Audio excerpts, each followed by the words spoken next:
Want to make a podcast? Spotify's got a platform that lets you make one super easily, then distribute it everywhere, and even earn money. We like that. All in one place for totally free. It's called Spotify for Podcasters, and here's how it works. Spotify for Podcasters lets you record and edit podcasts right from your cellular telephone or your computer, so no matter what your setup is like, you can start creating today. Then you can distribute your podcast to Spotify and everywhere else, those other places that podcasts are heard. Video podcasts are also available on Spotify, and when you want to take conversations with your fans to the next level, Q&As and polls are the best way to get them talking. With Spotify for Podcasters, you can earn money in a variety of ways, including ads and podcast subscriptions. And best of all, it's totally free, zero catch. We've been using it ever since we started How Long Gone. And ever since I discovered Spotify for Podcasters, I feel like having the option of turning off the Q&As and the polls on the user dashboard has really helped boost my creativity and take it to another level. I highly recommend giving it a try. Download the Spotify for Podcasters app or go to www.spotify.com/podcasters to get started.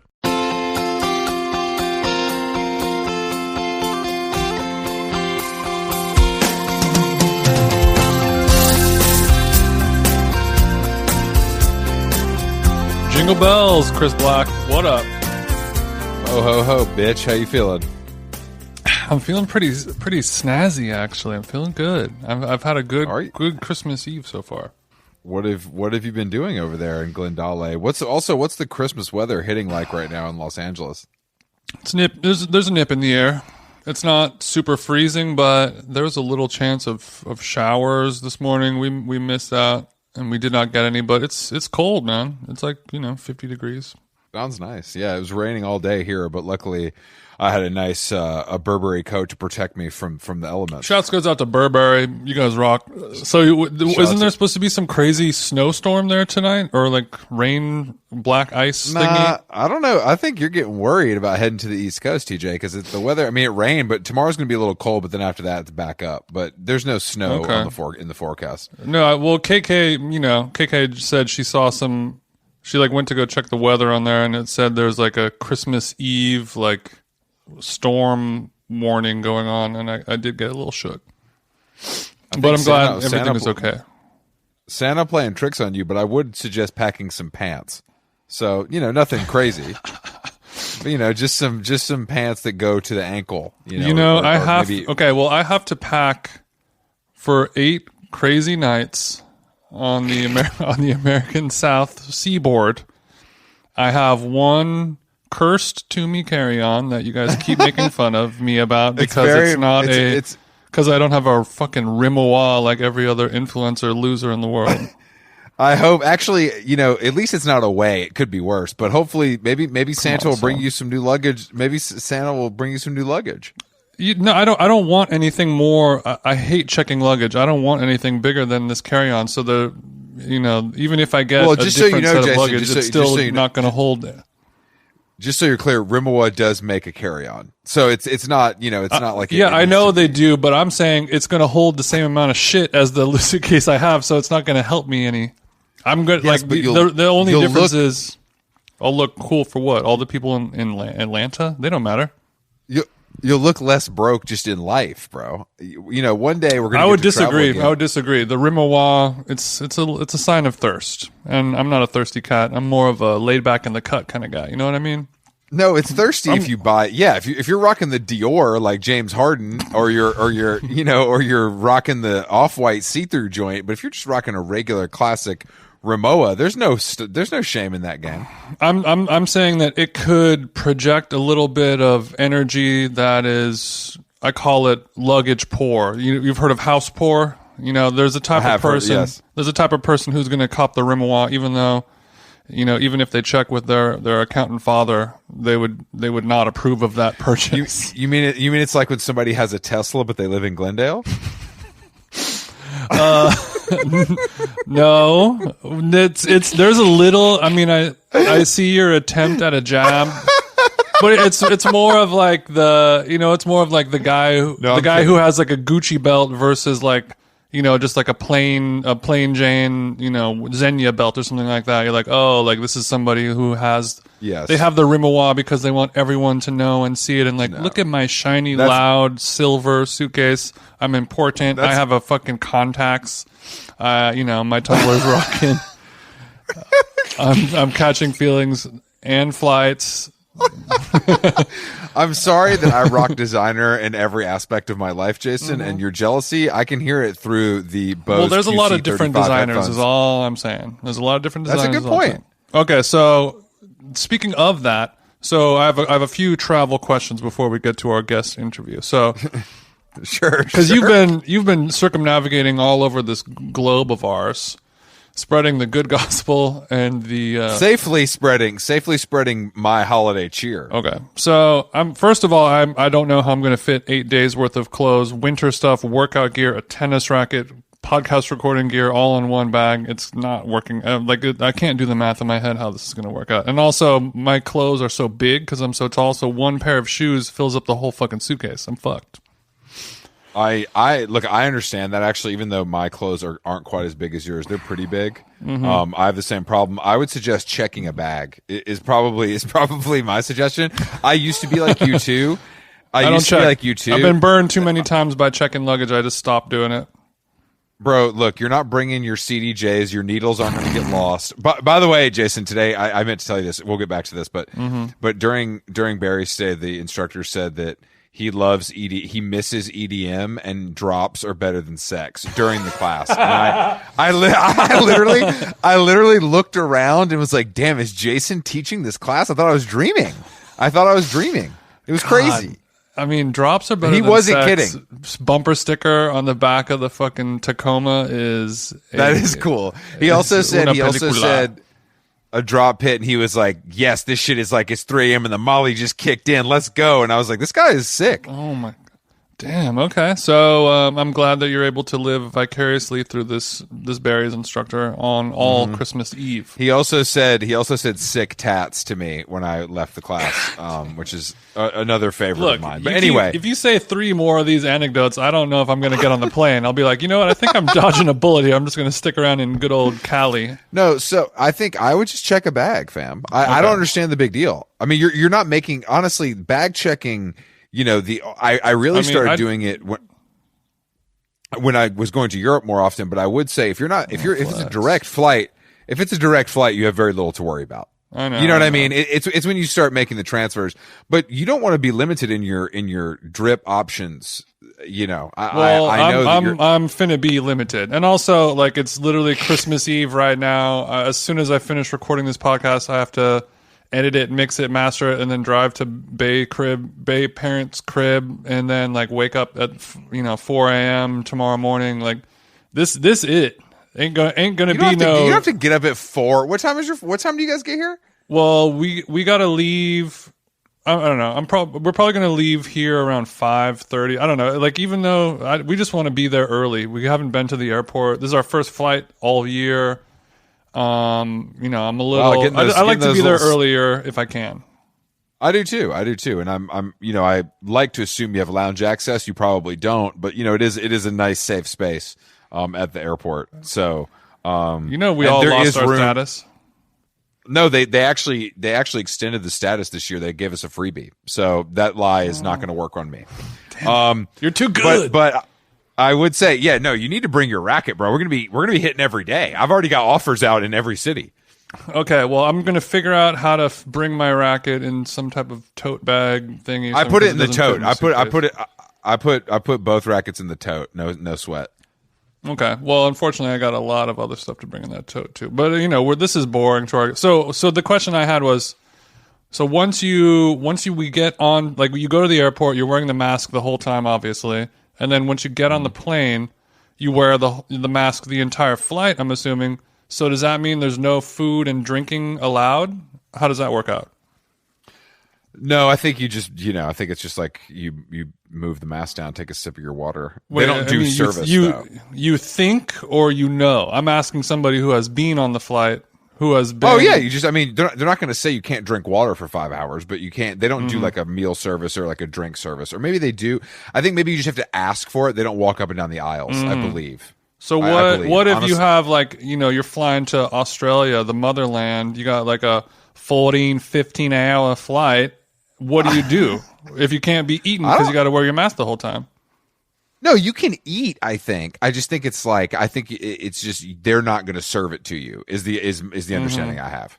So then there's just no point to any of this because anyone can just lift their mask up and eat and cough and fucking it's all ruined. Now you're understanding. But I do think that much like a shopping mall, the plane air circulation is probably better than almost anywhere else in the world.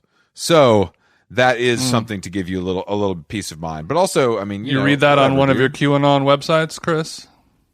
No. I don't. Much read like the QAnon shopping websites. mall. So the only places we should go are the shopping malls and the airplanes. You capitalist fucking pig. God damn it. It doesn't sound like a bad life to me, to be honest. I mean, after meet me at the mall. He said, I'm going to the damn mall. You know what I mean? it's going down. Look, there's a line. You think there's lines at TSA now because of Gavin Newsence and the rest of these jokers. There's lines at Louis. There's lines at Prada. There's lines at Gucci. I know. I can't even just walk in and drop a stack on a pair of shoes. I gotta wait in line. Yeah, you've been waiting in line doing Mummy's Christmas shopping, haven't you? I mean, Chris has been going around the shops. I waited in so many lines today. I felt like I was at Six Flags, bro. God damn. Damn, I felt like I was at Disney World. Did we workshop that one, or is that off rip? Because that's off rip. Okay. You know I'm off God. the domey. I just don't. I guess I just don't understand that during the holiday season, they open up these phone lines for the pre-order, and you pay, and then you assume you're going to breeze in, pick it up, be in and out, but instead they make you wait for 45 minutes to pick up the thing you've already paid for and pre-ordered. Okay, you tell them, Karen. So then you go up, and you're like, "This is what." If I have to wait in line when I ordered it already, what was the freaking point of ordering it in line? Jason, that's not what I did. We waited in line patiently. Mm-hmm. We picked up our items, we tipped graciously, and we left. I'm not gonna, but it does seem like. So what are these items? I mean, I love to see my man Chris Black out here, SLB supporting local businesses. You already know what the fucking business. We hit the Atlanta fish market. We had to cop the lobsters. You know what I'm saying? Okay. How big are these lobsters? I mean, it's 6 lobsters cracked and cleaned, so it's ready. They're ready to eat. I hope you bring your own bib, bitch. And then I'm already fighting for room in my suitcase, and now you spring this on me on Christmas Eve that I have to bring my own bib. This is fucked. Well, I know that you have a sustainable bib that is washer safe. So look, I didn't want you to use I haven't even launched my startup yet. This is all hitting the editing room floor. Don't give it away. So we got the lobs. We got some pie. We got the lobs. We picked up some pies. Yes, a classic chocolate chess as well as a pecan, so you guys can really get some southern flavor. I love me a nice pecan pie, brother. I'll tell you what. Got some vanilla Haagen-Dazs for you too, to just put a nice little dollop on top. Whose birthday is it? Jesus Christ or mine? I feel like a princess. Exactly. And then we went to Alon's, a famous kind of like rich person bakery / prepared food, Dean DeLuca style counter to cop some. We had to get the Brussels sprouts, the broccoli, the cauliflower, the asparagus, the baguette for the garlic bread. You know what I'm saying? It's a movie, bro. Okay, so just like you, I see the trend of it running in the Black family of when we're cooking a feast, that means we go around to different places and buy the food that has already been cooked for us by other people. Well, there's a roast chicken that's being made. Oh, quack, quack. Okay. Mm-hmm. She doesn't mean my famous loaf of bread underneath the chicken recipe that all the listeners love. No, I don't think the listeners love anything about you, really, but that does sound pretty good. Bro, my DMs, if you want to see the most washed DMs, just log into my account and see how many people are asking me like how to prepare roast chicken dishes and things like so what kind of bread, like what's the temp on this, blah blah blah. Jesus Christ. Have you ever heard of Allison Roman? For the holidays, why don't you guys all cop Allison Roman's book and subscribe to her newsletter so you don't have to ask Jason any of these questions for free? Shout outs to Big Rome. Hope you're having a banging holiday Christmas. We don't do this shit for free. I'm painting my nails red, and I'm gonna cosplay as Allison this holiday season. Well, I'm excited to talk to her. I wanted to ask about what we got for Christmas this year, but I'll wait for our guest. Because Yeah, I mean, did you get any presents yet? No presents have been exchanged yet, but I am patiently waiting. I mean, I think I know what everything is except for a few, so it's not, it's still exciting as an adult. So you already went into your parents' closet in the master, exactly, and did a little snooping around. Yeah, I couldn't resist. Yeah, but yeah, we're going to talk to our guest. This is the first time we've had a guest return, but we thought for a special Christmas Day episode, it'd be nice to give you, the listener, one of your favorites. And also let's not say one of our favorites as well. Let's not get it fucking twisted. Ryan O'Connell from his hit television show Special on Netflix is coming back for season 2. He just sold another book. He just bought a motherfucking house. My G is popping. He stopped drinking. He's looking fucking great.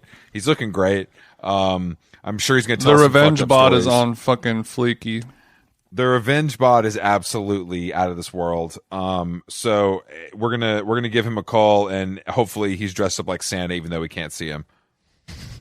We can see him, but the listener can't. This is why if we did have a Patreon, this is the type of content that would be behind the wall. But we don't believe in that. So that it's would all be free. actually cool if you were dressed up like Mrs. Claus and not. Ryan was dressed up like Santa, and I was dressed up like the Grinch, and we did a Zoom episode for Patreon. That'd be cool. What would we do? We would read Hamilton word for word. Great idea, actually. Is there a Christmas Hamilton? That's my next fan fiction. Christmas Hamilton. That's a great idea. Yeah, go read TJ's fan fiction. It's a great one.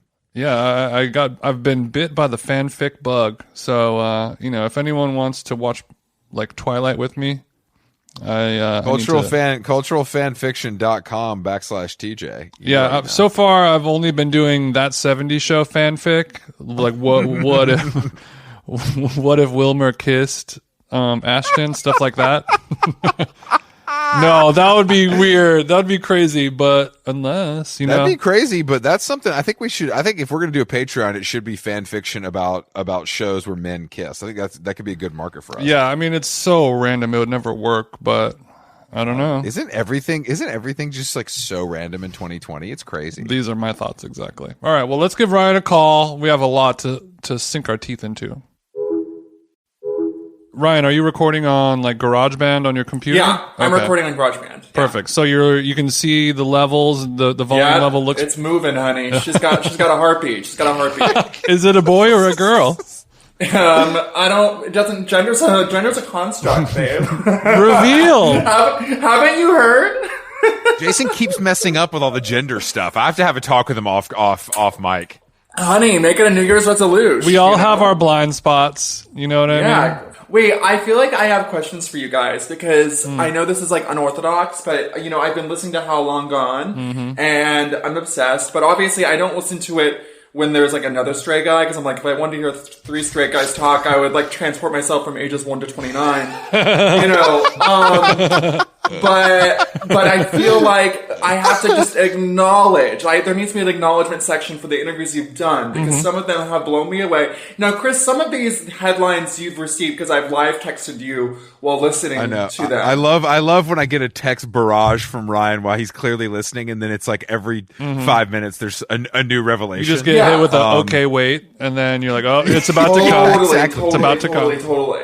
So here's the deal. Let's talk. There's 2 I want to talk about. I want to talk about Tavi because you did not let her off the hook for 300 Ashland in such a delicious way. I still haven't recovered from 300 Ashland. I'm glad that she has, but I'm still here seeking answers and resolution. It was delicious how we brought that up, isn't it? I'm very like Natalie Imbruglia touring. Like I'm here lying naked on the floor. She's moved on to like doing Broadway, but I'm still at 300 Ashland begging for answers. And you're still going through the mail there? I'm still waiting for her to do her workshop or whatever court order. When does this ceramics class start? Yeah, when does the Tavi ceramics class start? Yes, and that's in the group meeting room where residents like to hang out on the 3rd floor. Just FYI. Yeah. Oh, totally. It's in the West Wing lobby. You know, the Tavi 300 Ashland debacle to me felt like such a betrayal because I think Tavi is like kind of beyond chic. Like I'd say this as a fan, as a lover, as a supporter. Like Tavi is major to me. Okay. So, and look, here's the deal. When you achieve fame, you can expect a dipness on the chic levels. You can, because it just is hard. You have to do some strong... I'm suffering from that right now. We can unpack that a little later. Really? Okay. Oh, wow. It's hard to remain truly chic and also be like trying to get really rich. You know, well, you have capitalism to is inherently not chic. So it's like you have to do some weird shit. Do you know what I mean? Yeah. And by the way, for the record, I feel like I haven't. Yeah, you're doing it your way. So far, so good. I have said no to some shit. Just wait, Ryan. No, you know what? Just wait. I'm going to bring up an example. Yeah, who have you said no to? I had to go do this thingamabobbie. What was it? It was like I had to go speak at this thing. Okay. And somehow we don't. Ryan, you can say the Emmy Awards. It's fine. Oh, LOL. Okay, this has. You mean the 3 Emmys I lost? Let's bring that up. I was hoping we would. So you were doing a David Sedaris style chat to an audience. Yeah, I was doing a chat, Recently and it canceled. was somehow it was sponsored by Uggs because, like, of course, it's always sponsored by Uggs. Damn. And I was offered $5,000 to pose with Uggs, and I said, absolutely not. Absolutely not. I will not pose with Uggs for $5,000. There's just no way. Jason would have done it for 520s and a pack of American Spirit Yellows. Yeah, so. I would have done it to just have the Uggs for the weekend. I would have done it for 20,000. Yeah. I think everyone has their price. Wait, Ryan, would you have had to post this picture of you and Uggs on your Yes, profile? I think I would have. Yeah. I think I would have. And that's not just a story, that's a grid, isn't it? I'm pretty sure. I didn't get into the specifics. You can negotiate. Yeah, there was a negotiation, but I told my manager, I said, absolutely not. Let's nip this in the bud right here, right now. I will not do it. But that's that to me is just like, look, that's like, you know, we all have a price, right? So you would have done it for 20, you wouldn't do it for 5. But Ryan, where do you stand on Uggs in general? Are you not a fan? Is it? I mean, I was gifted some nice slippers a few years ago that, you know, I fuck with. The Tom Brady slippers. But you're not going to go to Alfred wearing your Uggs and get spotted. And I certainly won't be like doing a post of me wearing Uggs being like hashtag Ugg partner or whatever the fuck. But see, here's the thing, Ryan, and here's what I think about 300 Ashland. And the reason I asked that question is because I actually thought, and I think I said this, I was like, it's insane. Like, if somebody offers you free rent for a year, like that is a very strange thing to be offered. That was also at this point like years ago. You can't. You know what I mean? That was like 4. But you can't. She doesn't need the money, does she? I mean, I don't know. But that's the thing. It's not about. Sometimes it's not about. Do you need the money? It's like, I think if I was offered free rent somewhere, I would think long and hard about it because that's such a strange offer. Yeah, That's such a strange thing to be. I would just start sucking right there. I think it just depends. I think it just depends on who you are, and I feel like because Tavi was so chic, like it's just such a it's such a 180. You know what I mean? I personally like it. I personally like it because I also think she's just trolling. She is trolling, and she was ahead of her time in a way. Like, I feel like if that happened today, people would be like, whatever. You know what I mean? I just saw this harrowing Instagram of, the gay guy from Mean Girls, not the other one, Jonathan Bennett. He plays the love interest, and now he's gay. Yes. Or was always gay. He just did a post of getting proposed to by his boyfriend and turned it into SpawnCon for the ring. well, I mean, can you imagine? This is what gets me against gay marriage. You know what I mean? Like, at that point, you're coming out now. Yeah, at that point, you were just a human product. There's no point of you having a life. But I think, for me, when I see certain influencers doing things and I'm aware that that's what they do, I'm just happy for them that they're getting money. Like, I see stuff, I'm like, hell yeah, you're a Chanel girl. I wish I was a Chanel girl. I'm not like that. I'm not. I honestly just don't. To me, the bigger the company, the better you're doing, the happier I am for you, depending on who the person is. So, Chris, it sounds like you're a bit of an enabler. Well, it sounds like you're justifying your own behavior. What are you talking about? What's happening here? I don't have anything going on. I'm currently in I'm doing talks more with SpawnCon than he is. I'm currently in touch with matchesfashion.com, and we are negotiating something. How much store credit are you going to get on your return, Chris? I'm not going to talk about the I know terms, they said they're not going to be able to do cash back, but surely you'll get a little store credit. Wow. But matchesfashion.com to me is about as good as it's going to get for someone in my position. Mm-hmm. For somebody of your age. Yes. Yeah, exactly. Yeah. Okay. Yeah, thank you for clarifying what I meant. LOL. But I won't do grid. I will never do grid. That is the line. Grid is a lot. Grid is insane. Mm-hmm. Grid is insane. It's a big ass. Grid is like you can't magic erase that. That's like permanent stain. Well, I believe if you're a good influencer or you have good management, you negotiate that it gets deleted in 30 days or something. Usually. Oh, that's chic. A 30 or a 6 month or a 12 month. There's a lot of different options that we can work around. Jason knows. Jason comes from both sides. Jason has signed a big contract for 2021. We're not going to announce yet, but I'm very proud of him. Oh my. Okay, I love this, you guys. Look at you wheeling and dealing.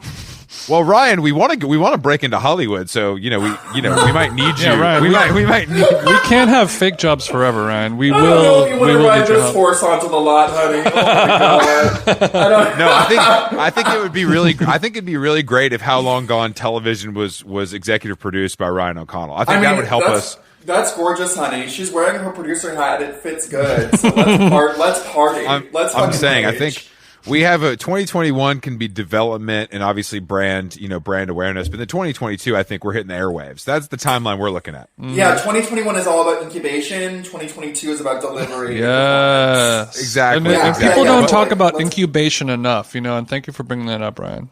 Totally. That's what I'm here. The stigma. That's what I do. That's my platform. That's what I run on. So 300 Ashland. Okay, 300 so there's Ashland. that, which is it was to me, it's a home run, and I love Tavi, and I'm a big fan, as well. So I understand. How do you not bring it up? So what? I mean, to me, how do you not bring that up? How do you not? A lot of people don't. A lot of people don't. It is a little rude, but to me, it's just like I could do an hour on just that. I have 4 billion questions to ask. She was a little uncomfortable. I loved it. She was a little like she's a dry bitch. I can tell. You know what I mean? She's just like she doesn't. It's very like one tone. Well, she's a tough old broad at the end of the day. She's seen some shit from the age of 9 onwards. So yeah, she's lived many lives.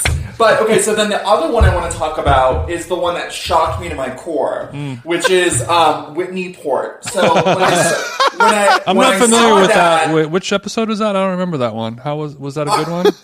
That was truly harrowing. That was like an American Horror Story podcast. Like, honey, first of all, did she just get like airlifted in? Like, did anyone tell her what this was? No. Like, what happened? What happened? No, I saw that she had a podcast on the same network as one of our other former guests, Pia, who Jason's friends with. Podcast? Oh God. Yes. Yeah. There's a podcast network called Dear Media, and they're kind of like the network that has like 100 different shows of like influencer people from reality television, just like anyone who's just like, I want to do a podcast. They're the people that you go see.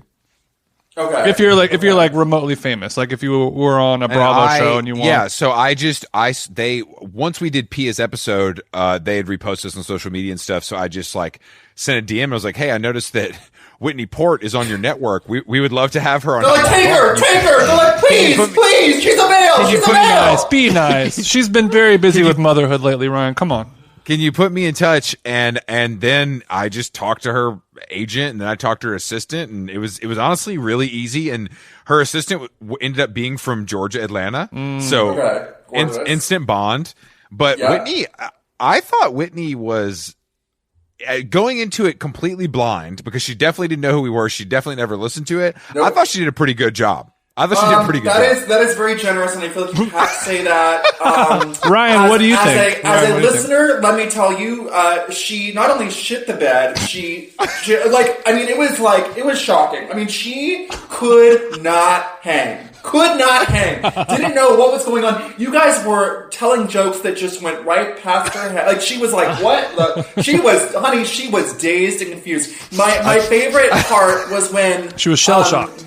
you said to her, and like Jason, you were like, "Oh, I go to that Erewhon or something, or like Whole Foods, Burbank Whole Foods." Yeah, and she goes, "Oh my god, when you're there, like we should like say hi. Like, have I ever seen you there before? I probably have." And you're like, "Honey, believe me, I would know if I saw you there." and she was so deeply confused. She was like, "What do you mean you would know?" Like she was just so like not clear on the situation. Unless that's a role and a character, and she knows all, and she's just being her media trained self. I don't know. No, but yeah, that was a little bit of a creepy, thirsty remark that I made of like, oh my god, we've probably run into each other at the cheese aisle, and I was like, honey, if I saw you at Whole Foods, I think I would have known. I would be. To be fair to Whitney, let's focus on the positive. We were doing that using FaceTime regular, not just audio, and she looked incredible. I bet she does. I mean, she's stunning. She looked great, and she's also turned into I believe she does really well with a YouTube channel where she watches The Hills and gives commentary. Oh, great! I mean, sure. I mean, the Hills have eyes. Sure, like I love that. Ryan's like, wait, people get paid for that? Yeah, I mean, honey, look, they all need to pivot. They all need to pivot. So I don't judge a pivot in that way. Well, also, sometimes shows where you're listening to it and is like this, shitting the bed scenario, or even worse, a diarrheaing of the bed, as you might say. You can make interesting, entertaining content out of that. Like you want to see that dumpster on fire. I think Okay. I mean, Jason's love for Whitney is so long-standing, and it's such a tale that's been woven through his public life for so long that a lot of people were very happy that it happened and didn't even necessarily care about the content itself. Yeah, maybe I'm the only one that's really pulling it apart and doing a deep dive. No, but this is why we have you on the show, because you show us new perspectives that we didn't realize. Oh, and I love when she talked about her eating habits, and she was like, Timmy says I eat like a bird. And I'm just like, oh, okay. First of all, Timmy, SOS, like sending a helicopter now, like literally like LO, actual L. Like, I think Timmy just like sits at home and like trolls her lightly like 24/7. Well, I think honestly, I couldn't live this life, but I feel like they just are like kind of rich and just live in Studio City and don't have to do anything they don't want to do. When you shaded her for living in Studio City, I also died, came back to life, died again, went to Studio City, brought myself back to life, and then now... Ryan was crawling on the ceiling, Hereditary style, after you dropped that one. No, because Chris, you were so clearly disgusted, but you had to like save it, and you're like Studio City. You're like, yeah, wow. I just thought maybe you were a Brentwood girl. And you guys like, and then she was like, oh, do you guys think you know me? You think I'm a Brentwood girl? I'm a Studio City girl. I'm like, okay. Also, what's the difference? TBH. But like, it was like LOL. So anyway. Well, I mean, it's also, for me, there's nothing I love more than talking about Los Angeles neighborhoods when I don't live there. Are you kidding me? That's my strange addiction. That's a great segue then, Ryan, because somebody... To your relocation. Somebody just purchased some real estate in Los Angeles. Is it in Los Angeles, Ryan? Are you allowed to divulge that? Of course it is. Where do you think I fucking moved, honey? I don't know. I mean...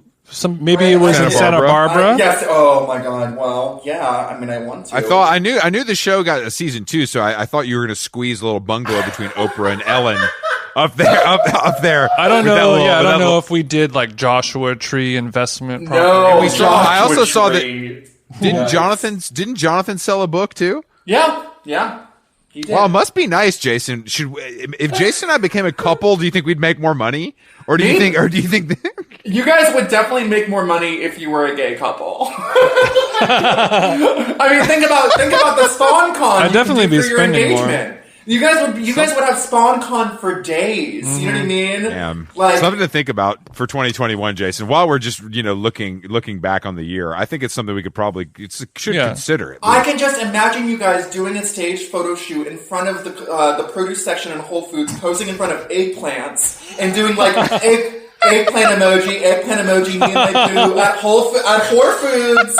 Like, literally, hashtag Whole Foods partner, like, LOL. You know what I mean? I can imagine that too, and my wallet's looking pretty fat. You know what I mean? Not unlike an eggplant bulge. Exactly. I'm you a harmless. You guys need to do some thinking for next year. You know, talk about a pivot. Yeah. Okay. Hold on. We will become gay.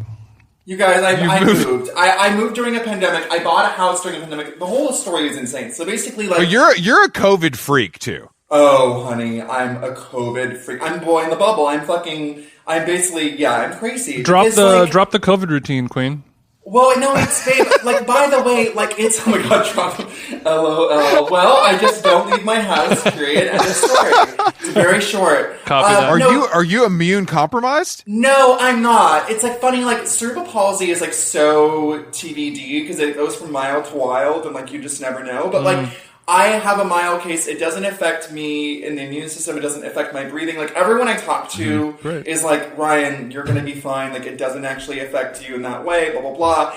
But, like, you know, here's the deal. I think I have a really different vantage point being 34, but also, like, having been hit by a car, having been born with cerebral palsy, where, like, I know what it's like to have things get taken away from me. So I'm not worried about dying from COVID because I just know that's like medium rare given my demo.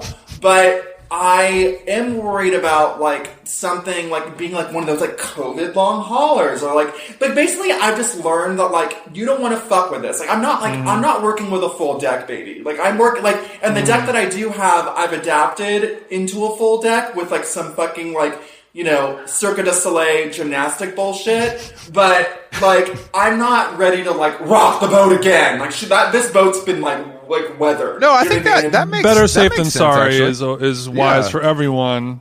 You know, whether or not you have a pre-existing condition. And also, COVID's doing her victory lap right now around Los Angeles, and like everyone. the hell off. It's crazy, babe. It's like, I mean, look, I didn't know actually a lot of people that had it before. But now I do. I don't know, Jason, if you are having the same experience, but like I know people. I'm seeing more and more that you're chatting with people that are just like, oh yeah, I had it for 2 weeks, whatever, it was fine. I couldn't taste anything, and then I got over it, and it was all good. Now I'm fine, and everything's fine. Like I hear that a lot more than I used to. You know, right when maybe August or September. Well, also like God forbid you actually get sick enough to go to the hospital. Like you don't want to go to Cedars, honey. Like let me tell you, like. That's some District 9 shit right now. I don't care how good the food is. Keep me out of Cedars. Did you I imagine you obviously didn't pack a box yourself as a Hollywood Chris, player. Oh my God, drag me to hell. You're right. I didn't. So you didn't pack or lift a box. So did you guys just go stay at the Sunset Tower for a couple days while this got done, and then Sunset Tower is too high risk. So what happened was my friend has a house where she left back in March, and she has this empty house, and so I stayed at her house. Thanks for offering that to me when I was. Thanks for the connect, Ryan. Okay, you know what? Fuck off. You were saying the Villa fucking Carlotta. Like, are you fucking kidding me with this shit? Like, honey, like, don't cry for me, Argentina. You were just doing fine. Oh my god. But I just want to be clear because this is my dream. This kind of move where you just cut a check that's a little uncomfortably large, but you don't have to touch a fucking thing. I didn't do anything. I mean, I threw stuff out. Sick. Obviously, Ryan folded nary a sock. I mean, here's the deal. Like, I did this because of COVID. Like, ordinarily, I would do these things, but because of COVID, I was like, I don't want to interact with anyone. I'm so terrified. I need to, like, hightail it out of here. And, I need to buy a house. Yeah. I need to buy it. Exactly. But now that I did it, I'm like, oh my god, this is the way to move? Like, question mark? Like, it was pretty easy breezy. But, buying a house right now. So being rich is good, is what you're saying. Oh my god, stop! I mean, it's, like everything that this virus... We're celebrating. No, but, like, it's fucked up because this virus has basically kind of put a black light on our society, and it's shown this socioeconomic disparity that we all know.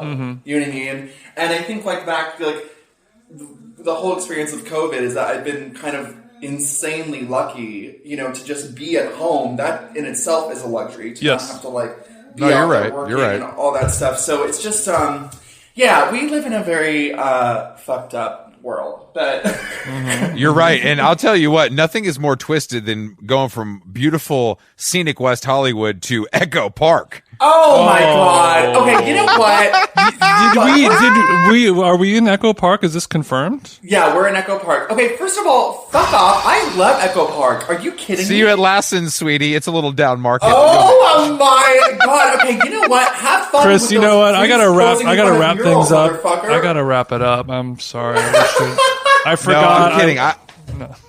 I love all the neighborhoods. I love all the No, neighborhoods, you but I don't. just you drag Jason for like, I mean, like you talk about Highland Park like it's fucking like a Highland Park is actually the worst neighborhood in America, hands down. But I do like. I love Echo Park, and I love this for you. And I think that maybe this It's change cute of for I you, love Ryan. this for you. It's cute for you. What a It's knife. cute for you. What a knife. But I'm in gonna my miss. side. I mean, your apartment. I just love your apartment. To be honest, that's like a classic LA apartment. It is, but babe, I showed you my house. It's chic. You saw it. I said love you it. No, listened. I love it. Yeah, no, Yeah. I love it. I'm It's- just giving you a hard time. I'm proud of you. I mean, look, it was getting a little crazy daisy at my apartment. I mean, it's small. You know, you've been there. It's a teeny tiny operation. And she needed to break out. But I will say the whole process of buying a house was insane because it was like during the 3 months that LA was on fire and like 110 degrees. And so we basically went to go see houses in hazmat suits. And it was just like, what are we Were you did you get into a bidding war, or was it a clean buy? No, babe. It was like I had to give DNA sample. I mean, there was like Drop the there were address. Yeah. There were 16 offers on the house. Whoa. Jesus. I was not expecting to actually get it. So what happened Did you was have to? Did Jim Parsons have to call them himself? no. Do I have to get Jimmy on the phone? No, yeah, LOL.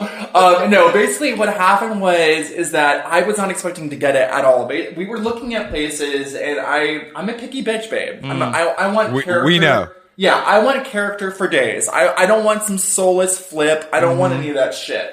And Preach. so I saw this house when we were actually filming special, and I was like, okay, there's no way we're actually going to get this because I'm filming a TV show, and that would be insane to be an escrow while filming. And then we saw it, and I was like, okay, I need to have this house. But again, didn't think I was going to get it because we did the first round of offers, and there were 16 offers, and the bids were insane. And I just kind of gave my next offer, thinking there's no way, et cetera, and then we got it. Did you write a personalized note to the homeowner, or did you? So you did all of that. Honey, I found that really works well. I'm putting their kids through college. I mean, like the things you have to do to get a It's so house in crazy. LA. It's so crazy that like having $1 million is not enough anymore. Like you can't like an amount of money. It's Money is psychotic. enough. It doesn't matter. It doesn't matter. It is psychotic. Yeah. And by the way, like I had to emotionally bottom at like it's a buyer's market or no seller's market. It's a seller's market. So I had to basically take it up the ass. Like I was just like, okay, like sure, like you want to go to Italy for 4 months, I'll pay for it. You want to do this? Like I was like, sure, like whatever, like I will support, like I'll whatever your kids want, I'll pay for their dreams. Like you know what I mean?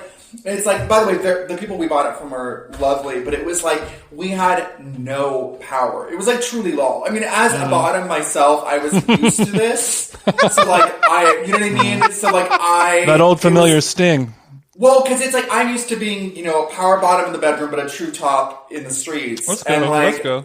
So this actually was hard for me in a way because I was like, we just had no wiggle room, like none. We just had to do it's whatever we crazy. said. No, it's so insane. I know. So anyway, whatever. We're here now. Congratulations. Thank you. Now, Thank you. now guys. is there any light renovations? Did you have to purchase some new furniture? Yeah. What's Is the that first on thing? speed What's dial? the first thing that Oh, we're gonna honey. do before we lose our mind? Well, there's going to be some changes. I mean, like nothing structural, nothing to do with the actual house, but we It need probably has furniture, right? really good bones. Am I wrong, Ryan? Oh, the bones are gorgeous. Are you kidding me? The bones are amazing. No, because it's all renovated. It was built in 1906. LOL, my stupid ass owning a 120-year-old house. Oh. But it's all been renovated, but we're gonna do furniture. We're gonna do we just have a whole fucking thing. But I'm excited. It's gonna give me something to do and something to funnel my energy into, other than doom scrolling and feeling depressed. Bitch, I was talking to you. I was talking to you about cultural fan fiction, and you were literally like, "I have so much to do, I can't breathe." I know. And now you're telling me you're buying furniture willy-nilly. Welcome to my so-called life. Well, look, I think I dealt with the uncertainty of the pandemic. We talked about this actually on the first pod, which was that it was very jarring because it was a loss of control, and it was disorienting, and it was disruption of the routine. And I think the way that I dealt with that is I just threw myself into work in such a psychotic way, and I just became even more productive than usual. And it was great, but I think I kind of lost my mind. I mean, she's got some shit cooking. So wait, did we sell? We sold a second book, correct? Yes, I wrote a novel during quarantine, and I sold it, which is now also, I guess, whatever. I'm it's just it's going to be announced, but literally who cares? No one's waiting by the computer for this announcement. But basically, it's also being made into a movie. So, bro, okay, this is my. I'm gonna get on the ground floor before now. the book comes out. Yeah, that's when you're really popping, TJ. Just FYI. So Ryan, I'm feeling a little, I'm as much as proud of I am, I'm a little, the fact that I haven't gotten the call for maybe a substitute teacher role. Chris needs a walk. He needs a walk on bit part. If there's going to be a whole ass, if there's going to be a whole ass 2-hour movie, you can find a little something for Chris to do. Chris, I have a question for you. Chris, I didn't know that she was ready for the spotlight in that way. I'm very interested in a small part, 1 or 2 lines. I could be a barista. I mean, anything you want. I'll obviously pay my own way. A personal trainer. Yes, I'm not a SAG member, so I come very cheaply. Chris, you know what I mean? Chris, are we willing to do nudity? I would do not full frontal, but I would do top off for the right part. For the right part. Right. Oh my god! For the right part. Now my wheels are turning. For the right part, I would be willing to be shirtless on camera, and if that happened, I obviously would not eat for 6 weeks previous, to that. Well, you already don't eat for 6 weeks, so you got a head start. My body dysmorphic kings. Look, people throw the word brave around a lot, but it bears repeating. Exactly. Jason, do you really only eat dinner? Is that your thing? Not always, but he does. I would say, sometimes. I mean, right now it's 12:30, and I've just had coffee, and I don't think I'm going to eat anything until probably a 5 or 6 p.m. dinner. But I also ate a lot. Journeys are I ate so much food yesterday, so I'm not even close to being hungry. Okay, dot. Okay. That's no dot. I know Jason. I mean, Jason and I, we spend a lot of time together. Jason knows that I eat plenty. I just don't. I'm not we're eating good, but we are just eating once or 1.5 times per day instead of the 3 square meals. But see, Jason, you're fascinating because you are a foodie who is very controlled about how much they eat, which I'm obsessed with. And so your feed is you. Basically, it looks like from just the outside casual observer that you're going honey hogging out, fucking living your truth. But that's right. Nancy True Detective here. Are you calling BS? Or am I just cooking meals, taking photos of them, and then throwing them away? Are you really living your truth? Oh, well, what I've done, my truth is eating whatever food I want without having to think about it, while also being not fat. And I've found a way to do it. That's all it is. And I'm not I'm not starving. I'm not hungry at all. But yesterday I ate a meal, and it was a very large meal, a bunch of calories, had a bunch of wine and cookies and dessert, and I was full as hell. I'm not full at all right now, and then I'm going to eat a big Christmas meal tonight. I'm just being your accountability coach. No, I love accountability, honestly. Thank you for stepping in for me because I need a break sometimes. Wait, Chris is just loving the heat, not on his food habits for once. Well, we all need accountability, but also I make no secret of what I'm doing because I think it's it's something that I experimented with for a long time, and I figured something out that works for me. So I'm happy about it. And I'm just fascinated by people stay thin because, like, I famously lost 20 pounds during the pandemic. Famously. And by the way, I did see some news about that. By the way, no one's around to see it, so it's very tree falls in the woods. You know what I mean? It's very like, okay, is this even real? And it wasn't a Hollywood 20; it was a legitimate 20 pounds. Well, it's hard because I gained 10 pounds at the start of the pandemic and then lost 20. So really, if we're being honest, I would say it's a net 10. But we appreciate the honesty. I'm just kind of hungry. Like, it's true. Like, I did this. Yeah, of course. It's a low level hunger, just all the time. It's just always there, like a little bit of the thumb. It's like a little. You know what I mean? It's just like slightly there, and you get used to it. But it's like, I don't know. I feel like I have to be honest about how, people lose. It's like you gotta. I don't know. It's interesting. And by the way, none of this is that I'm not going to be able to maintain when we go back to real life. I'm only able to do this because, again, we go back to control. It's like this loss of control, and I'm like, well, I can control what goes in my body, which sounds very like eating disorder, which TBH might not be that far off, but who the fuck knows? But you also though stopped drinking. I did. Oh my god! So I got sober too. Yeah, like this has been a weird, crazy year. This is like. But Ryan, do you like being out of control, or do you like being in control? Or does the old you like being out of control?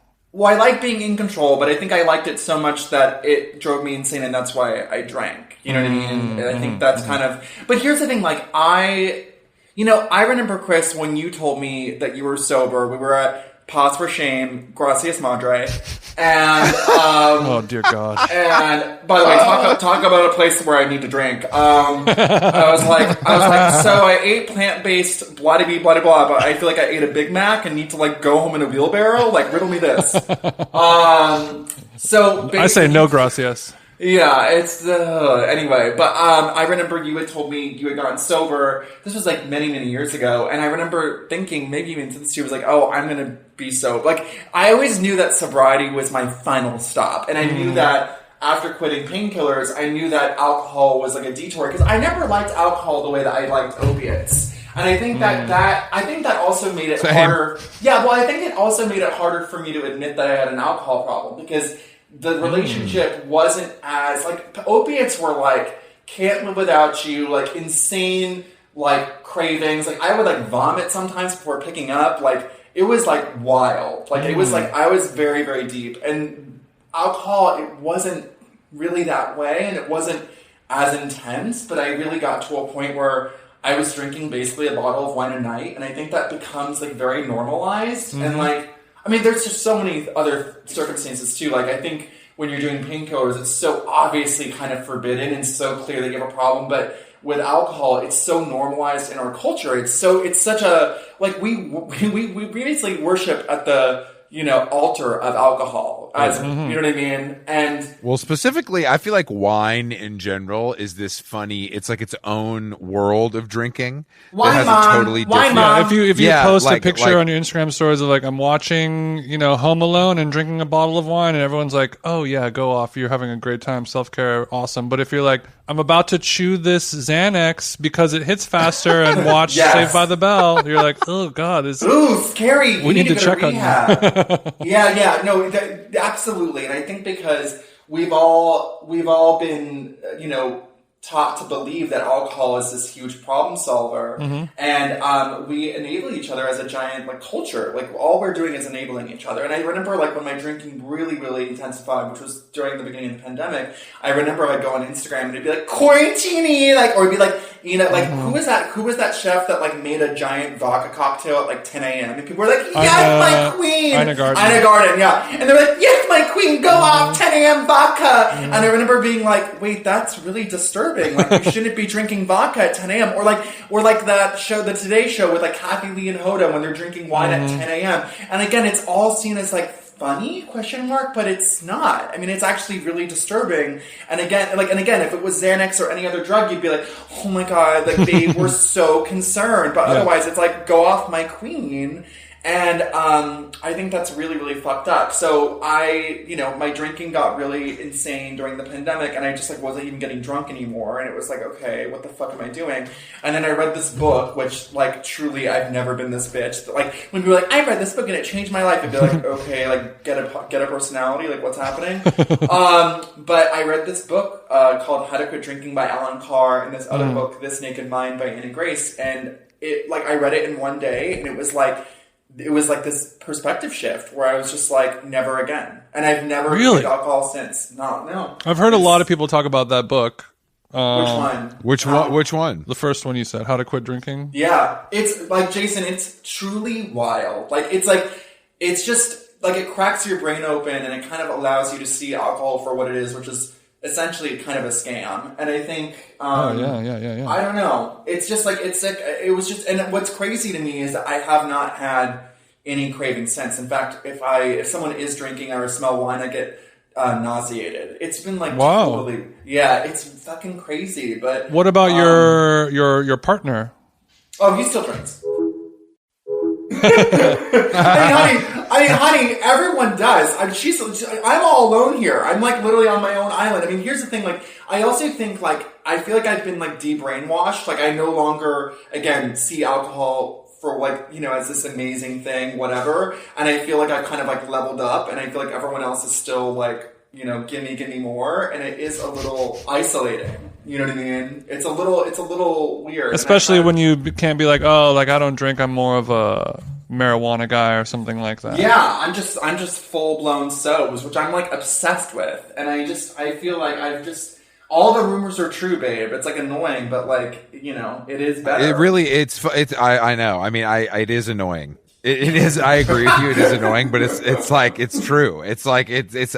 I mean, I guess I don't really talk. I mean, it comes up obviously here and there, but I think that during the phase that you're in, especially, you know what I mean. It's really It's the third eye is cracked open, and you're like, how did I ever live a different way? Do you get the feeling? Like I guess when I first went to therapy for the first time, and you start having those breakthroughs and realizations. The first thing that I thought of was like, oh my God, this is amazing. Instantly, oh my God, why didn't I do this 10 years ago? Why didn't I do this 20 years ago? I threw this part of my life away not doing this. Do you feel that way with sobriety? No, because I think I just had to. Everyone has to get there at their own point. You got to get there. That's you got to get there. But like this book, by the way, isn't a fucking magic trick. Like, you have to be ready to like receive the message. You have to be ready for a change. Like, I basically looked at it as like, I no longer believe in alcohol, and I'm ready to believe in something else. Like, I no longer believe in alcohol for what it's giving me, because I know it's not. So it's like, I need a massive perspective shift. But like, if I hadn't been there, if I hadn't gone to that place, the book wouldn't have worked. Do you know what I mean? So I had to, and by the way, there's no rhyme or reason to any of it. Like, I didn't have a rock bottom. That's another thing. I think that in our culture, the way that we think about alcohol is so binary. It's like, either you have a problem with alcohol or you don't. Either you're like crashing cars, burning down relationships, like fucking up your career, or you're totally fine, girlfriend. Yes! Or you know how to handle your alcohol. Yeah, exactly. And I think that a lot of people like exist in this gray area of problem drinking that like we're not allowed to talk about, because again, I think a lot of people are uncomfortable with their relationship with alcohol, and they're scared to talk about it. And I think that keeping it in two very separate categories where it's very cut and dry, again, like enables people and allows them to kind of continue on their path. And I think that's really damaging, because I think part of the reason why it took me a while to get there with alcohol was that, I wasn't the alcoholic that I had known to see. My life was going fine. My career was great, because I was very, very, very high functioning. And I think, again, because we don't talk about the gray area, because it is so, delineated, I think that's a shame, because it prevents people from getting help and, realizing that there's a lot of different kinds of problems you can have with alcohol. And it's, there's not one way to be an alcoholic or any of that stuff. You know what I mean? You found many ways. There's many ways. I agree. But it seems like you have, because it's been what, like 6 months? Oh my God, 6 months today, baby. Whoa. Wow. Congratulations, Ken. Thank you. Love to hear massive it. congratulations. I would be remiss to not speak about the person who's led you to this weight loss is Hunter, who changed my life that you introduced me to. Oh my god, my trainer, yes. You and I share a trainer, which basically means like we're Eskimo sisters. Yeah, whole brothers. Yeah, I mean, no, well, I don't see Hunter IRL. By the way, I'm the only client that Hunter sees on Zoom. Everyone else sees him in person, which again, good luck with your projects, love and light. But like, good luck with your projects. Lighting a tea candle for all of you. But yeah, so Chris, I'm so glad that you've taken him because first of all, to find a trainer that is not A, dripping in toxic masculinity, B, a fucking doofus, C, just annoying to be around and like a star fucker and so annoying, is medium rare. And I feel like Hunter is like this unicorn of a person. Well, Hunter, we've talked about Hunter a lot on this podcast, and people probably are familiar with him at this point, but I did just need to give credit where credit was due. Because you put me on. You put me in touch. Are you finishing a smoothie over there, Ryan? I'm just drinking an iced almond milk latte from Tartine Bakery. Oh, okay. My bad.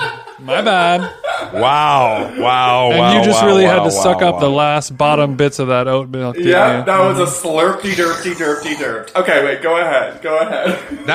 That's it. I'm just glad. I don't know if I could do Zoom training. I just don't think I could do it. I mean, it sucks. I'm not gonna lie. It's not good. I mean, like, it keeps things moving where it keeps a baseline together, but it's not ideal by any stretch of the imagination. What did you guys give Hunter for Christmas this year? Oh my god, I got him, his birthday was a few weeks ago, and I got him something for his birthday. You know what, drag me to hell, I don't think I got him anything for Christmas. I gave him a slew of gifts before I left, but I was, Ryan, if you have his new address, you could text me. Okay, I will. I do have his new address. He is truly an angel sent from heaven above. I have been with him for 5 fucking years, and let me tell you, Whoa. But before him, I remember, not every trainer wants to work with this body. Sometimes trainers see me and they're little, I would say, spooked. They're like, I don't know if it's like, they're like, I don't want to hurt him. You know what I mean? Like, there's a lot I didn't of even think about that. Oh, honey, it's like, I have been discriminated against. It's real. And it's and also I think a lot of trainers, TBH, are lazy and they're just like, whatever, XOXO. Yeah. And, a lot of my exercises, we have to figure out a way to adapt them and whatever, make them CP friendly. Mm-hmm. And, Hunter did not bat a fucking eyelash. And the things that we've been able to accomplish together has been so remarkable. And he's just, it's there's so many, LA is the goof troop. I mean, truly, and trainers are the goofiest of the troopiest. And I think that he really is a gem because he just has no ego, and he's just truly a gentle Sweetie Lawler, a diamond in the rough. No, he really is. He really is. I couldn't agree more. He was a very important person for me, and I can't wait to get back to LA and really get back to my fucking rings in the park. It ain't the same. He wrote me a program, and I'm following the fucking program, but I'm not. It's just not the same without him there. You know what I mean? It does not hit the same. It's like sex with a condom on, isn't it, Chris? Exactly. It's like using a Tenga. Oh my god, lol. Oh my god, a Tenga! That is such a deep cut. Remember when I did that? Yes, I do. I did that video. Oh my god, that is so funny. And Wait, you did a Tenga video? Yeah. I mean, Chris. But we wouldn't do Uggs for $5,000? No, I don't think there was any money involved. Honey, she was not savvy. She needed. I remember when I used to do college talks. I thought when I was doing Thought Catalog, they'd be like, "So, what's your rate?" And I'd be like, "I don't know, babe. Just fly me out." And they'd be like, "Okay." And now knowing how much money colleges have, holy shit! I could have made my yearly salary of Thought Catalog in one day. That's the only reason. Yeah, I mean, the college, that was the whole thing. I mean, that's a big thing in the music business too. I mean, that's how you make a lot of money is the college. They just have $1 million a year to do programming. You know what I mean? Or whatever. It's stupid. It's stupid how much money they have. And then you're just okay, I did so much of that stuff in the fall. I was randomly going to Memphis, Tennessee for 12 hours or this, that. It It was kind of fun. Cool. I love like a moody hotel solo journey for like 12 hours. God, me yeah. too. Jesus Christ, me too. What is your what is your what did you have like a when you would do these, would you kind of give a very similar talk every time, or did you really try to switch it up? So, okay. I really don't like doing talks. Like, I just don't, like, I get anxiety. I don't want to do a speech. It's so cheesy. So I just did, like, moderated Q&A moments. Mm-hmm. But, babe, I mean, it was essentially stand-up, though. Like, you give me a Q and I'll A for a long time. Do you know what I mean? And and the crowd that comes to see you, they're just they're eating out of your hands. I mean, it's stop, drop, and lull. Like, I'm not. I'm coming to play. Like, I'm not like. Anyways, yes and no. Like, honey, I'm here to perform. I just need the runway. I need the runway. Tee me up. I need to be teed up, and then I can go to literally anywhere for the next 20 minutes. But I need a launching off point. But it's really fun. I have to say, like, being able to go to all these places and, like, I mean, first of all, I feel so fucking old because when I did it the first time, I was, like, 24. And so I was, like, 2 years older than these people, and I was, like, hooking up with the people in colleges and stuff like that. And let's just say this time it's different. Yeah, no, I mean, you know, yes, I can imagine. I'd love to see you gallivanting around campus, you know, in a nice Champion sweatshirt, having your pick of the litter. You know, having your pick of the litter. I mean, I guess though it's a nice way to make money, and I think that's what, you know, because Jason and I obviously are looking to dip our toes in the live event market as soon as we're able. Mm-hmm. And I'm all about experiences. You know what I mean? Well, not now, baby. That's phase vaccine, honey. I mean, I guess. I'll do it. I would do an event right now. I know you would. I know you fucking would. We're preparing for next year, for 2021. Okay. Yeah, but I do think podcast moment. That's chic. Oh yeah. But see, to me, a live podcast, I think a Q&A format is the best format. Yeah. Like, I agree. Historically. And that's when my book came out, that's what I tried to do. Yes, totally. No. That's like no, I don't either. Wait, I need to ask you guys. Unless it's me. Yes, go ahead. Who was the most annoying person of 2020 for you? Oh, good question. Can I say Dr. Fauci or no? Sure. You can't wait. Sure, why not? Of 20. No, I'm not going to say Dr. Fauci. I mean, I loved him. I was deeply unclear about his photo shoot that he had. When he did the cover of InStyle magazine, I was literally like in the middle of this shit. It's like Cuomo writing a book about the pandemic while we're still in it. Like, you can't really do that. But also, like, Cuomo's pretty bad. I have to say, though, also, like, as someone who's turned down photo shoots in the pandemic, you know, a photo shoot I wouldn't say is pandemic friendly. So I don't think it's not. I think it's just in bad taste when you're a government official, not a regular person. Well, it's just like weird to be like tackling this huge pandemic while also like posing in like fucking Tom Brown and like looking chic by a pool. Do you know what I mean? Yes. No. I mean, it's a weird thing, but also like. But this is what we do. We like to, you know, anybody who does something good, we like to elevate to like a celebrity, and that's probably not healthy for us. No, I think that's a disease that we need to be vaccinated against.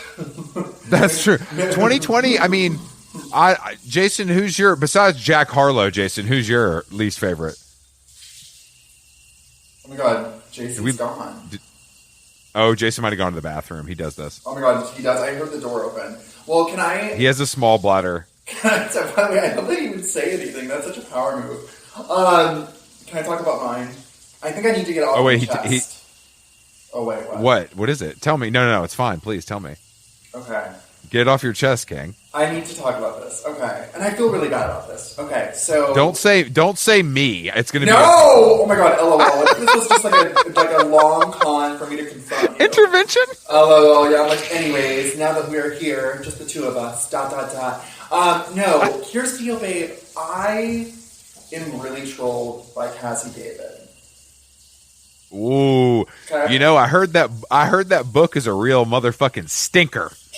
Chris, okay, we need to. First of all, we need to unpack. Okay. Okay, so okay. So Cazzie wasn't really on my radar before. Like I was like, okay, I knew that Larry David had a daughter. I knew that she like was doing things and saying things. She dated Pete Davidson though, which right. is a pretty I remember big story. that. I remember that, and I remember reading something that she wrote on that fucking Graydon Carter thing, Airmail or whatever, and being like, yes, Airmail.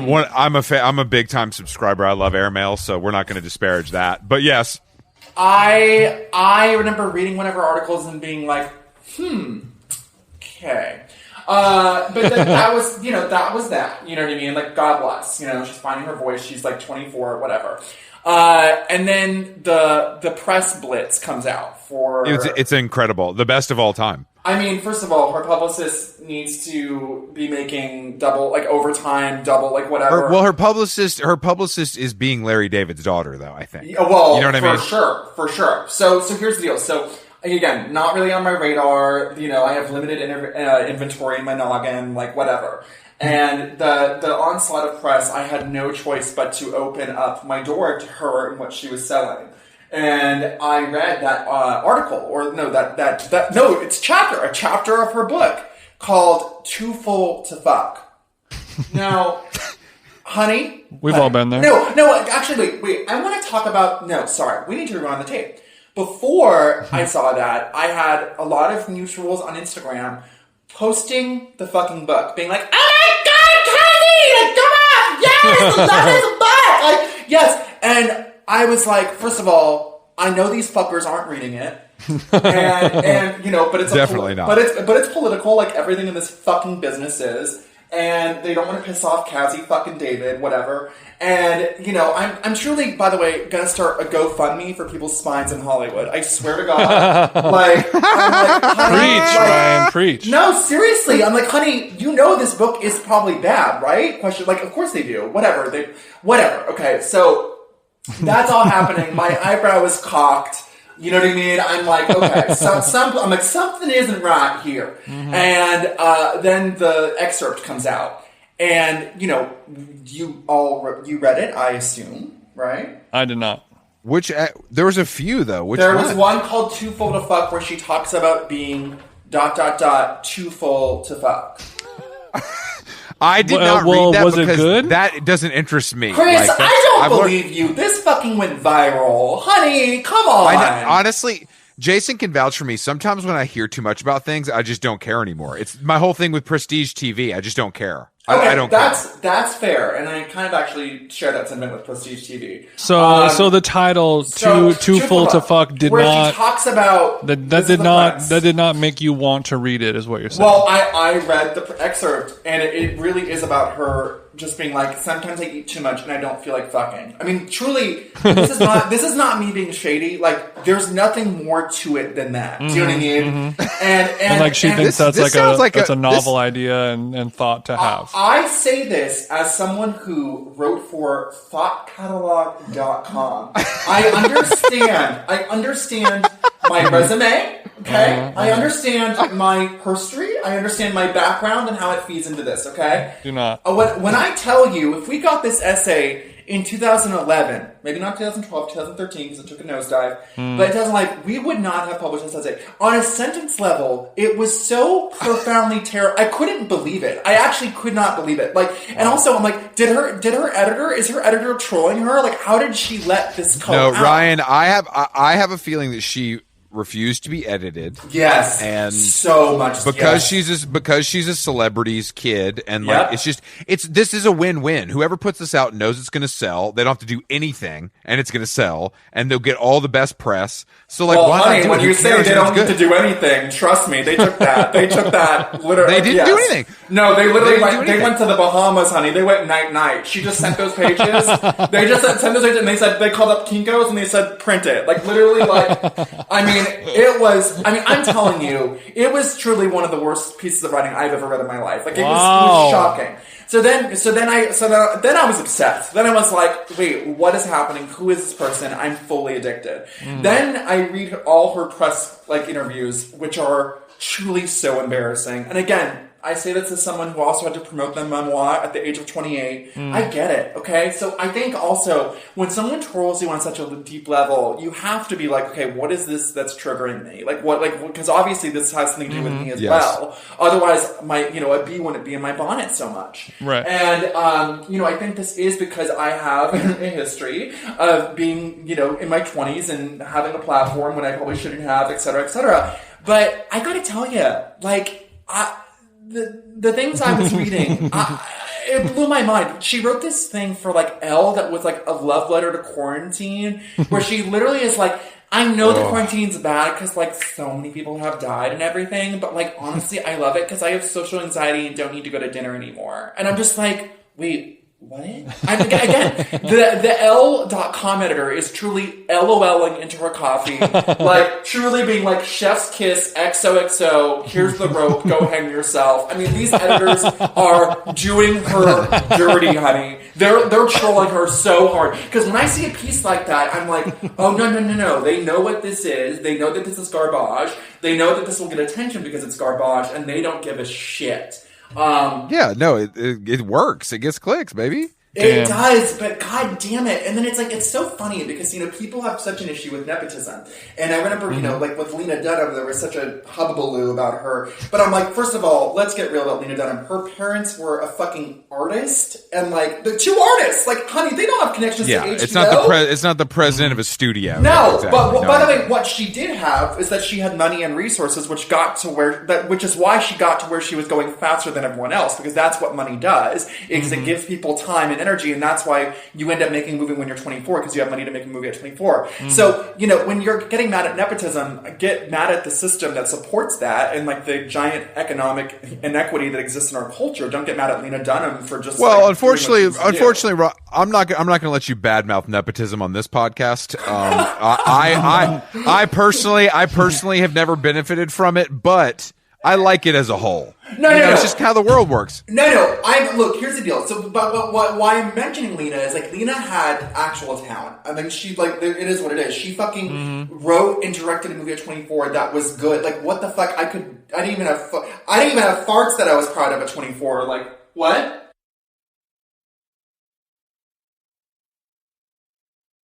I just think that she's super talented. And but basically Cazzie is someone posted excerpts of her book, I forget where, and one of the things that is in a literal book that was published is, sex is great and all, but have you ever laid in the sun in the afternoon? Wait, what? Literally, what? What is going on? I feel like I'm in the Twilight Zone. I mean, by the way, sex is great and everything, but have you ever tried not doing that joke structure? Move on. Move the fuck on. That trolled me. You're impassioned. You're impassioned about this, and I think she got under my skin. She really did, and I think it speaks to a larger frustration I have with seeing all these people in Hollywood kiss her ass when I know. By the way, I would DM people that were posting about it, and I'd be like, "Babe, you know this is bad, right?" ... And they're like, "Oh, LOL, I haven't read it." And I'm like, "Of course you haven't, and you won't." And it's just again, you're doing this so you don't piss Cazzie David off, and it speaks to this political mentality in my industry that is so pervasive that just I hate. It really bothers me. It's this is bad. Well, she also sent out. Would we prefer edibles. if they were?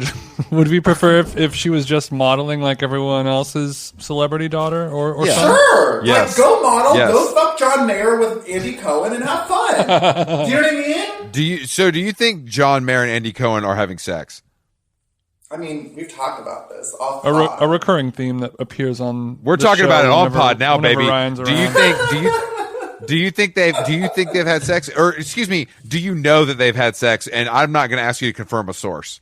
And who is doing what in the transaction? It's so funny that you're asking this right after I rail against the politicalness of Hollywood, because I want to say, gosh, Chris, gosh, Jason, I really want to be a guest on Watch What Happens Live.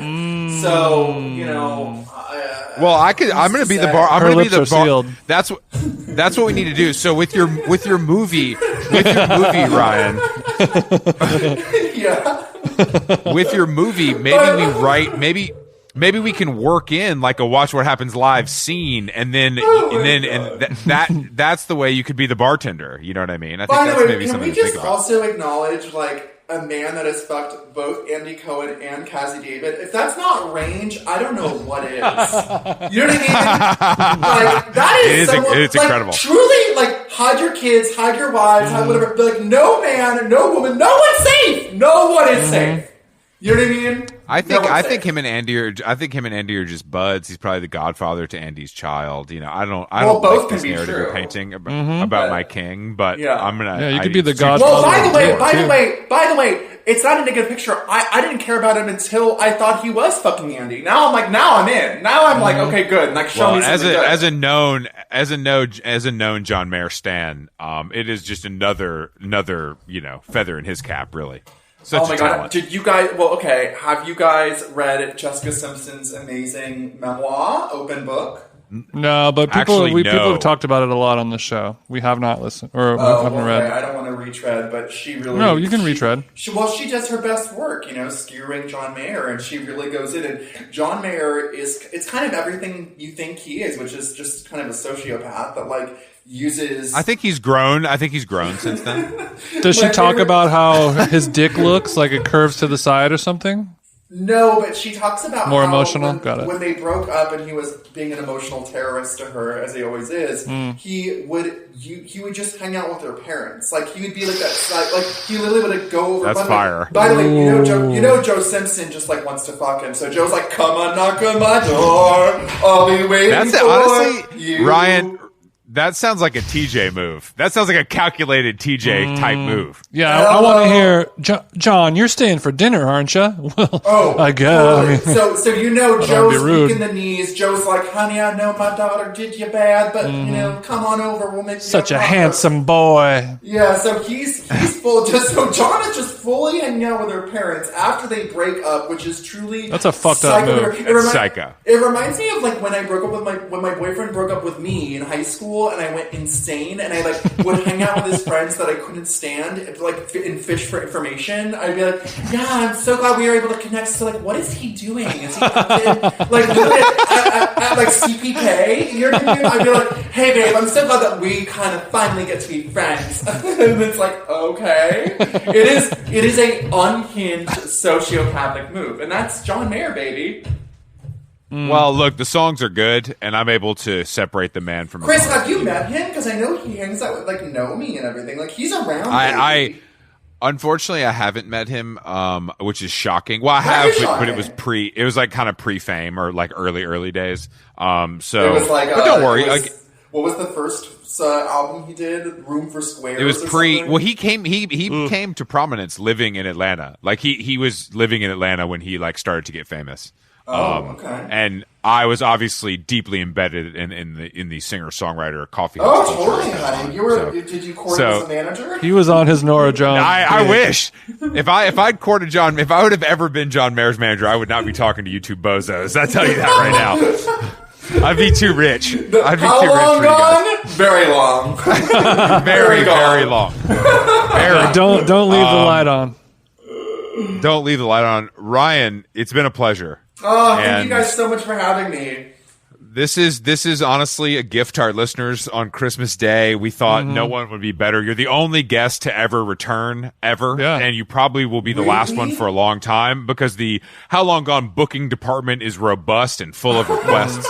Yeah, our team smashed it this year. You guys our are team fucking smashed rock this year. stars. We were able to shuffle things around and get a fan favorite on for the holidays. This is what Santa ordered. Yeah, we thought if we're going to go back for seconds, who's the dish that people want to see on the plate the most? And it was obviously Ryan O'Connell. Oh my God, you guys! All I want for Christmas, exactly. Jesus Christ, I love exactly. it. I love it. So everybody, look out for special season 2. Look out for Ryan's new book, Ryan's new movie, Ryan's new house. Tweets. Yeah, Ryan's new fucking house. Please don't. Ryan's new body. Please don't. Look out, yes. Look out for my new Ryan's body. new body. Mm-hmm. Yeah. Ryan's new life as a sober person. Keep your eyes peeled for a bunch of Wayfair boxes in the Echo Park area. That's how you'll know. Exactly. Oh my God! Oh God! This makes me want to tell a Wayfair story, but I can't. Anyway. Okay. But no, honestly, thank you for joining us, and Merry Christmas to you, and hopefully we'll be able to reconnect soon at a Nancy Meyers-esque restaurant for a long, extended meal. Dare to dream. Putting it on my vision board, baby. Putting it on my vision board. We love you, Ryan. All right, love you guys too. We love you, Ryan. Smooch. Thank you, bro. We'll talk to you soon. Bye. Later. Big smooch.